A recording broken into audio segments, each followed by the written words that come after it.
वास्तविक ये जो आलोचनार पर्व इच्छा होता जे आउरी एटा कंटिन्यू करूथा आ बसिकी आम समस्ते उपभोग करूँ। तबे एठी बसी प्रत्येकटी माँ समस्त आज किसी ना किसी अनुभूति सृष्टि हो समस्ते किसी ना किसी धरी पारि। तबे 2 दिन धरी चलुवा उत्सवर आज अंतिम पर्याय ए उत्सवर प्रचेष्टा प्रतिटी व्यक्ति और परिवेश को उत्सवमुखी कर तोलिबा। ठाकुर कहले नित्य उत्सव दरकार, कारण एहार भितरे आमे बंचिबार पोषण पाऊ। आमर प्रकृति और मन को परिचालित करने को बारंबार प्लाटफर्म दरकार। तबे श्री श्री ठाकुर अशेष दया और श्रद्धा चिर नमस्य नरेंद्र प्रचेष्टा आमे समस्ते ए माउसमा सत्संग प्लाटफर्म पाइछु।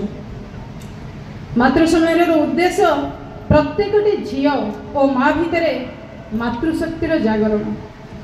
जो शक्ति नहीं आमर जन्म जदि आमे ताहा न जानू तेरे जानवे को हेबो निज पाखरे आमे निजे अपरिचित हो गलु। श्री ठाकुर जनार्दन भाई को कहले गृहिणी कथार इंग्राजी कौन? से भाई कहले हाउस वाइफ। ठाकुर कहले मोर मने हुए गृहिणी ही मिनिस्टर ऑफ द हाउस, गृहर मंत्री, कंट्रोलर ऑफ द फैमिली, परिवार नियंत्री, मेंटेनर ऑफ द फैमिली, परिवार भरण पोषण पालिका, अपहोल्डर ऑफ द फैमिली, परिवार रक्षयित्री, गवर्नेंस ऑफ द फैमिली, गृहर अभिभाविका। भावंतु थे केबे आमे भाविचु या? तबे ए जो पूर्वर जो आलोचना पर्व चलीथिला से कुमारित्व, कारण पिलाटी परिवार सबू शिखे। माटीर सहिबा बहिबा समस्त प्रति करवा भल पाइबा देखि पिलाटी बढ़ी उठे। बापा माँ गुरुजन समस्त आदर सुहागरे से बढ़े, परिवेश रे समस्त सहित चले।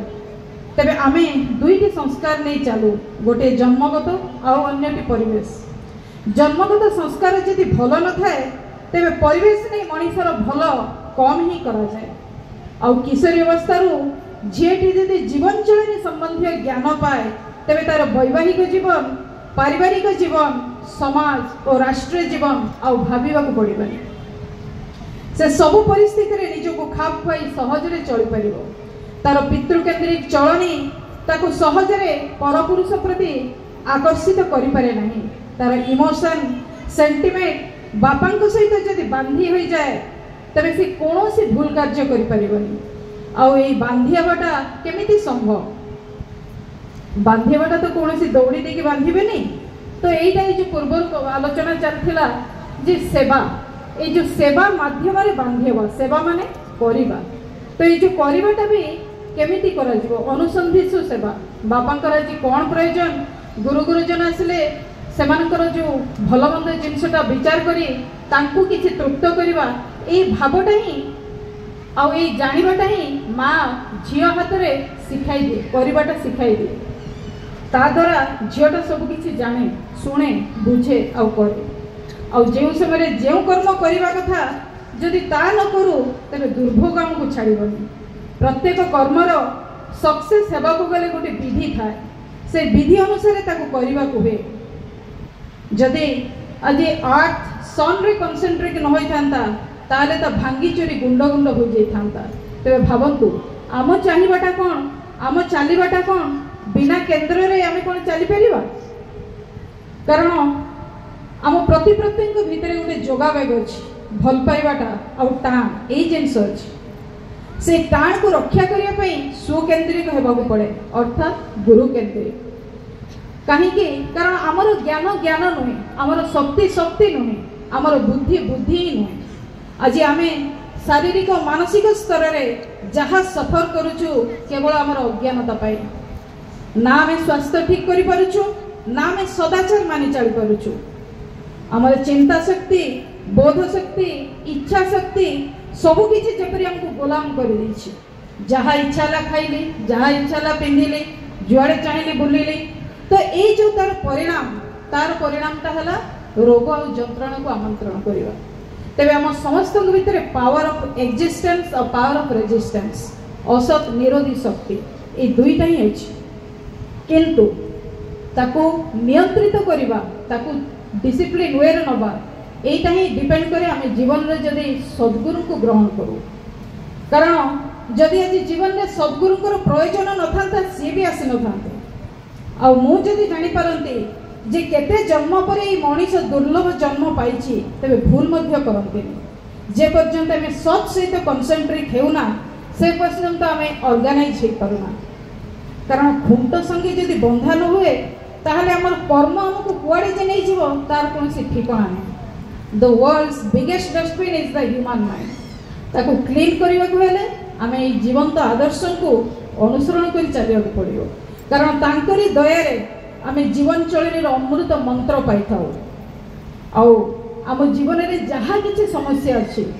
प्रत्येक जीवन अच्छी माने समस्या रही किंतु जीवन में जदि आम समस्या समाधान करी से आदर्श को केन्द्रित नहीं चालू ताले कौन हुए सुरुखुरे चली पारू बंचवाटा हमको सहज हो जाए आउ कष्ट जना पड़े ना कारण जी जो अवस्था आज ठाकुर को ग्रहण करूना कहीं टीन एज हो मिडिल एज हो ओल्ड एज हो तेबे तार जीवन में परिवर्तन आसब ही आसब यहीटा तो ग्यारंटेड आउ ठाकुर कहले झील जिते तार वैशिष्ट्य विच्युत हो गोटे अननेचुरल बा अस्वाभाविक जीवन स्वप्न देखे ताहा पाए ना हुए ना कदापि हो पाए ना और दुर्दशा तार सहजात पुरुष हुए आदर्शहीन अनियंत्रित जीवन जो स्फूर्ति तार कुप्रतिक्रिया हेब ही हेब से आज हो बा काली हो किंतु आदर्श को केंद्र करी जीवन में जो उत्साह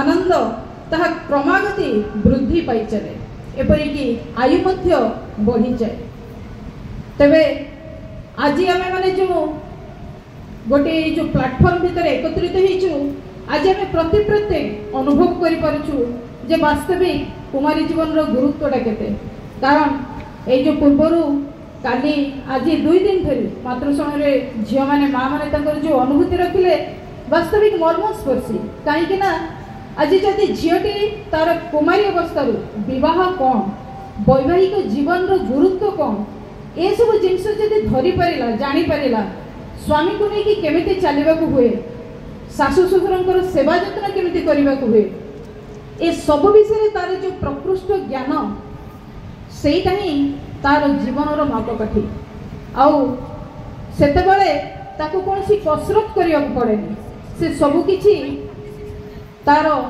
माने सबकि तार आयत्त भितर थाए कहीं से सद्गुरु को जीवन में ग्रहण करता है तेणु आम जीवन में सद्गुरुंकर प्रयोजनीयता केते ताहा प्रत्येक भावी पारुथिबे किंतु निजे तो बंचिले हेबनी तेणु आज सद्गुरु को ग्रहण करी आम प्रत्येक उन्नत जीवन तो निश्चय लाभ कर पारछु तेबे आम परिवेश को उन्नत करने को ही हम से प्रति घरे घरे इष्ट प्रतिष्ठा ही दरकार यहीटा ही आमर चेष्टा निष्ठा रहा दरकार कारण जेपर्यंत मोर पड़ा पड़ोशी सफरिंग करुवे मुझे के भलरे रहीपर तेणु आम प्रत्येक आज चेष्टा ही रहा दरकार जे मुझे केमती भलरे रही सहित परिवेश को केमती इष्टमुखी कर यह ही आम जीवन उद्देश्य जय।